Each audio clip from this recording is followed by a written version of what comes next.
ભુજ અને માધાપર રહેણાંક વિસ્તાર છે. અહીં વિવિધ સોસાયટીઓમાં હજારો લોકો વસવાટ કરે છે, પરંતુ ભારે વાહનો યમદૂત બની રહ્યા છે. અગાઉ માધાપર પોલીસ સ્ટેશન પાસે શિક્ષિકાનું અને સ્મૃતિવનની સામે યુવાનનું ટ્રક તળે આવી જતા મોત થયું હતું. જે તે સમયે પોલીસ સહિત તમામ તંત્રોની બેદરકારી હોવા છતાં કોઈ પગલાં ન લેવાય અને હવે માધાપરમાં વધુ એક અકસ્માત થયો છે. શનિવારે બપોરે 1 વાગ્યાના અરસામાં કેસરબાગ રોડથી ગોકુલધામ જતા માર્ગે ઇન્દ્રવિલાસ સર્કલ પાસે બનાવ બન્યો હતો.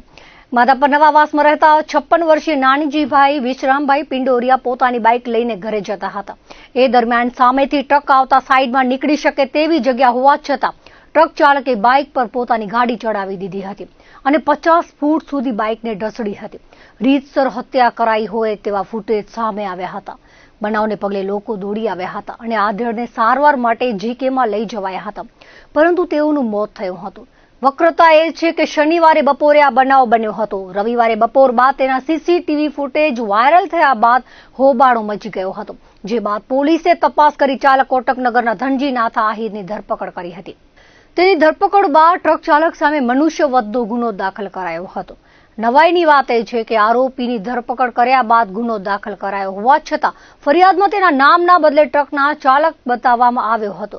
જો સીસીટીવી ફૂટેજ સામે આવ્યા ન હોત તો આ મામલો સાવ દબાઈ ગયો હોત તેવું જણાવતા સ્થાનિકો કહે છે કે સ્મૃતિવન હાઈવે અને માધાપર હાઈવે પર દિવસ રાત ભારે વાહનો કાળ બનીને દોડે છે.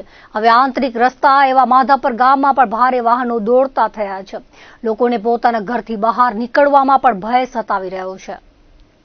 वीडियो की गंभीरता को देखते हुए जिसमें मरण जनार जो हैं उनका नाम है, एज 56 वर्ष है उनकी, नानजी भाई विश्राम भाई पिंडोरिया.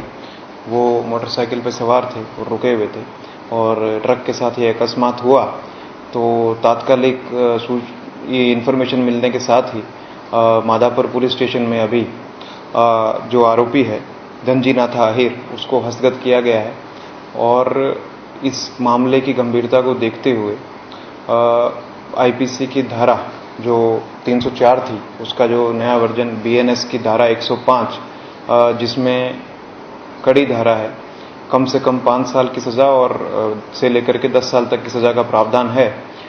उसके तहत culpable homicide not amounting to murder की धारा 105 बीएनएस की धारा के तहत ये मामला रजिस्टर करने की कार्रवाई चल रही है.